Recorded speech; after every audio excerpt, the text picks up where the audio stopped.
irony is that we was just talking about enduring the challenges, and we are truly sorry.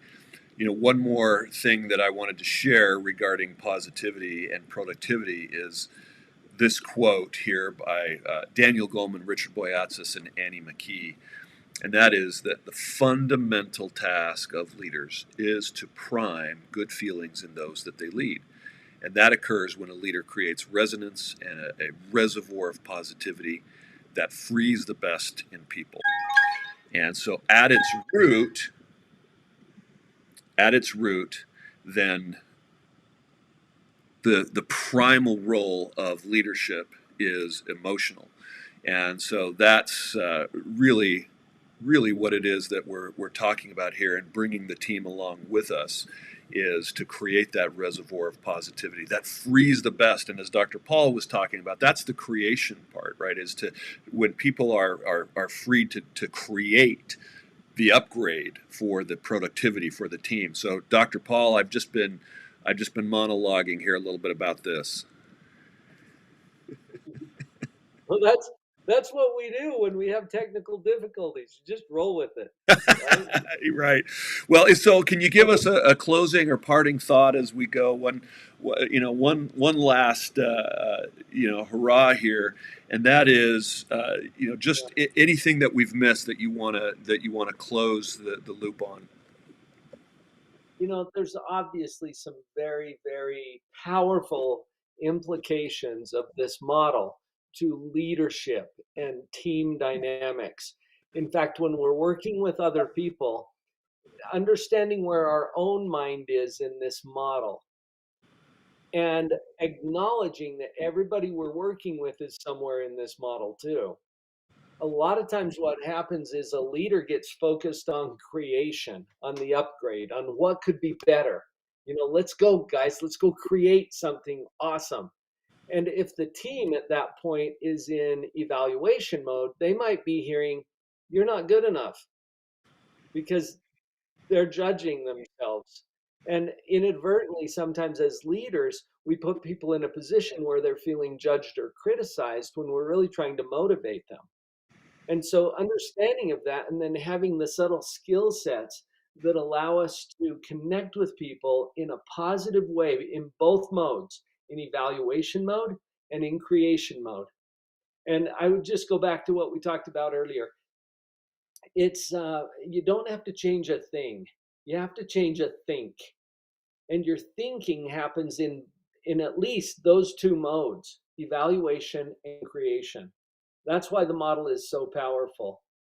I think I would also acknowledge, people ask me all the time, why is it so hard? And for me, it goes back to natural laws like gravity. You never get up in the morning and wonder, what if gravity's on today? It tends to be. And default is down.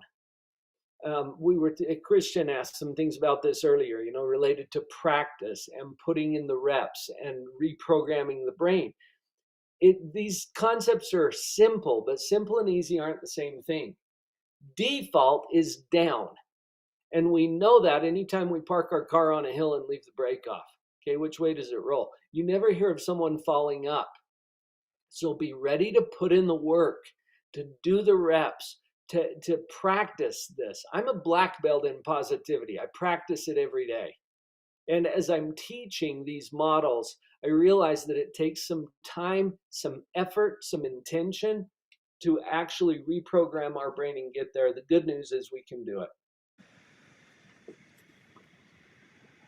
All right. Well, again, apologies for the technical difficulties, but Dr. Paul, thank you again so much for joining us. If people want to connect with you and learn more about what you're doing, or understand how you might be able to help them, what's the best way for them to reach out to you?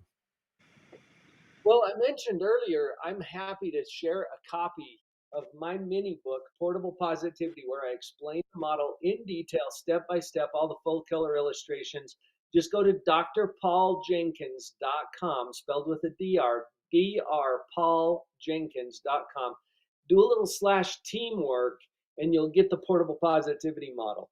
But you're welcome to go browse around the website too. And we've got, like Spencer mentioned, I've got a YouTube channel called Live on Purpose TV.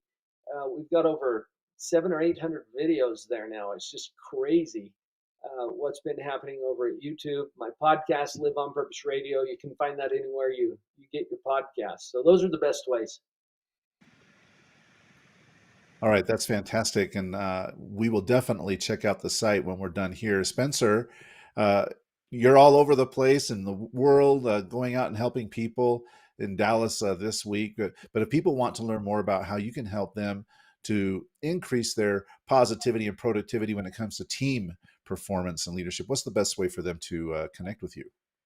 Thank you, Christian. They can reach me at Altium Leadership. That's Altium leadership.com, or reach out to me on LinkedIn at Spencer Horn on LinkedIn. And Christian, boy, I wish we could hear more from you today, but how can people get a hold of you?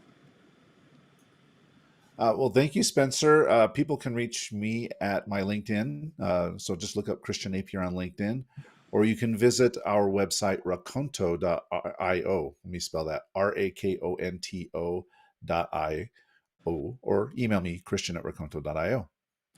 All right, Spencer, Dr. Paul, thank you so much for taking an hour of your time to really